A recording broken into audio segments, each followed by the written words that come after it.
What's going on, YouTube? I got a little new project going on. So I got a 2024 cfmoto uforce 1000 that I got for trade. And something I noticed after I got it, trading it, I would have this thing running and I just noticed that the voltage just wasn't where I wanted it to be. Just, you would think this thing would be at, I'd say a minimum 13.5, 13 volts charging. And come to find out on these things, it's a common issue from the quick videos, forums on Facebook, on Google, of people owning these and having issues where their charging system will not charge anymore. Well, there's a quick main spot that you need to check to make sure it's charging or not. But there is a fuse that you probably wouldn't even think about when you go in here. But it's this thing right here. And right off the bat, seeing exposed wire like that is not a real good sign.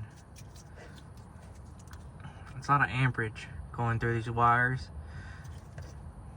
And this fuse that's in here can only handle so much. I think it's supposed to have a 40 in it, if I'm not mistaken. One-handed, there we go. And look at that. That's a pretty sight you want to see on a 2024. You think they would have stuff like this figured out from previous models, but that's not good. So to fix that, I'm gonna be updating it. Whoops. Your bench seat just came off. Updating it to this. It's a little breaker switch, kind of like a breaker switch, which is waterproof. You definitely need it if you're gonna be trail riding, going creek riding, whatever you want to do, mud. As you can see, previous owner did a lot of more like sand than mud, but it could be a mixture of both. But anyway, we're gonna go to this style and we're gonna put some way better clips on it, because let's say it does break, trips it.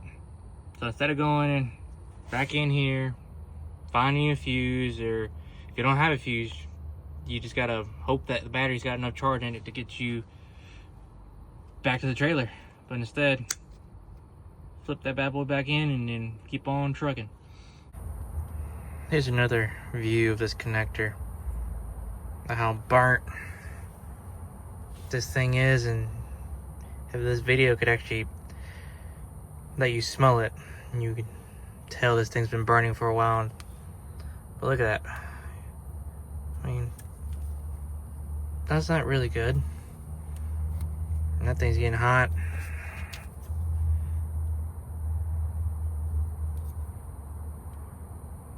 Alright, well, let me get these wires cut, get these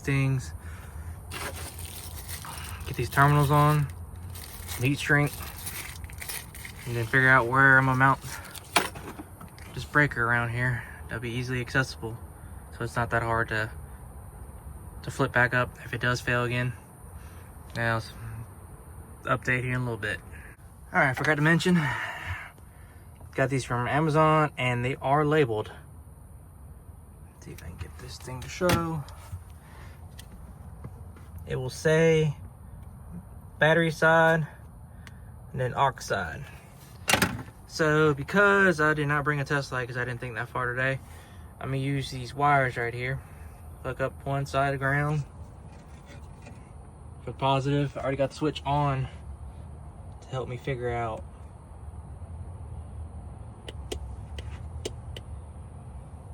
which one is battery and which one is to the, I assume, the stator or alternator, depending on which way you look at it. You can see this one's not doing anything. Or here, the relay clicking. If I hook up this one, You can hear that click, and you can see the alien lights coming on. So that tells me that this is going to be your battery. So it's going to go on the battery side. The red and white, which is going to be on this one on the top of the waterproof logo, and in the bottom it's going to go to the straight red. All right, got my terminals in with some good heat shrink. That way there's no water gets in them.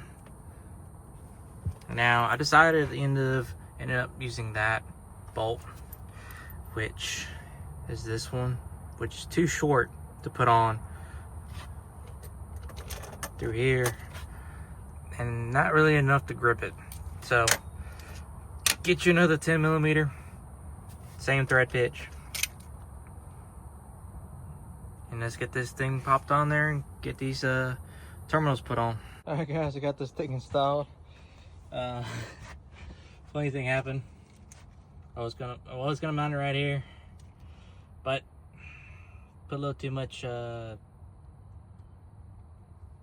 torque, too much strength, and kind of broke it. It's still usable because the main pieces are still good. It became from a 2 to a 1. So decided to just zip tie it to the harness, which again, red and white, it's battery, and then red is from the stator or alternator. I did have to extend the wires more from the harness, slight right there, to about an inch both sides. That way it gave me enough flexibility to be able to do it. So right now it's disconnected, so it's untripped.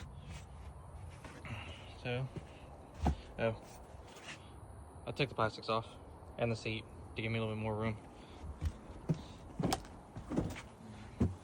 So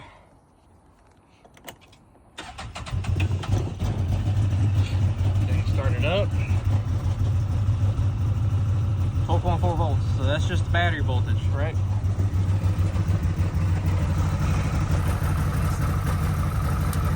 Connect that puppy back up.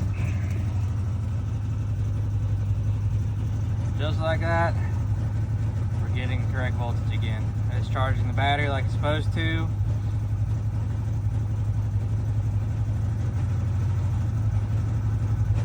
$13.7 looks like it's gonna be the max.